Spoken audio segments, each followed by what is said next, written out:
Hey guys, here's another step for the movie poster series. Okay, so now that we successfully combined these images, both the road, the mountains, and the sky for our freezer burn poster, we're going to add a city in the background. And we're going to use this city, the skyline of Lower Manhattan from Staten Island, to incorporate into it. So over the next few videos, we're going to isolate the buildings in this image, we're going to move it over to the poster, and we're going to change the colors as well as change elements in the building itself to make it look dilapidated, isolated, destroyed, etc. So one thing I want to show you before we get started is that this image is big.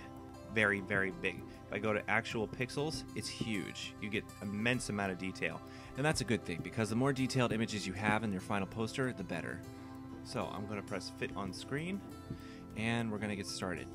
So the first thing I want to do is I want to use the crop tool, and I want to get rid of all the extraneous area that I know I'm not going to use. Generally, I'm not going to use anything outside these main buildings, so that's where we'll start. So grab the crop tool. Start over the area.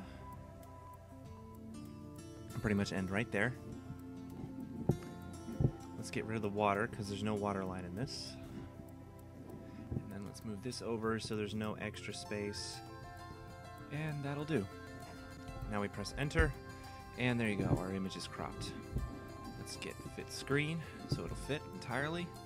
And now what we're going to do is we're going to use different tools to isolate the different images and then create a vector mask.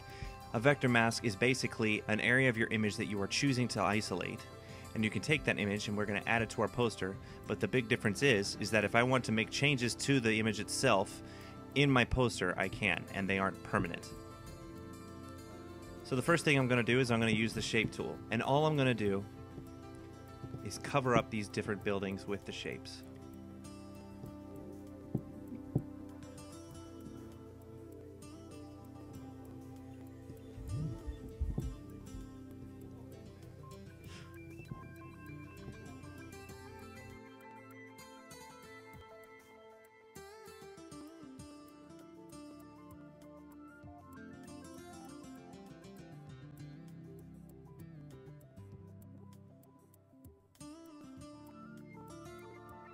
Okay, and that pretty much does it.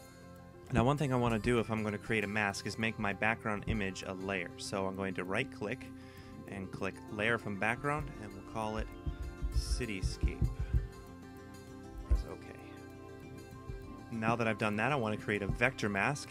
Vector masks are better than pixel masks in this particular image because of all the straight corners and angles. It's going to be a lot easier to manipulate the mask using things like the pen tool, and the vector mask is better for that. So I'm going to go down to this little button here that says Add Layer Mask, and I'm hold down the Command or Control key and click, and I get a vector mask. And obviously it doesn't cover everything, but the beauty of a vector mask is I can add to it. So with the shape tool selected, go over this area, bam, there we go. So now that I've got all the areas selected, what I'm going to do is I'm going to start using the shape tools and the pen tools to subtract from the areas that I obviously don't want to see skyline in. And we're going to cover that in the next video.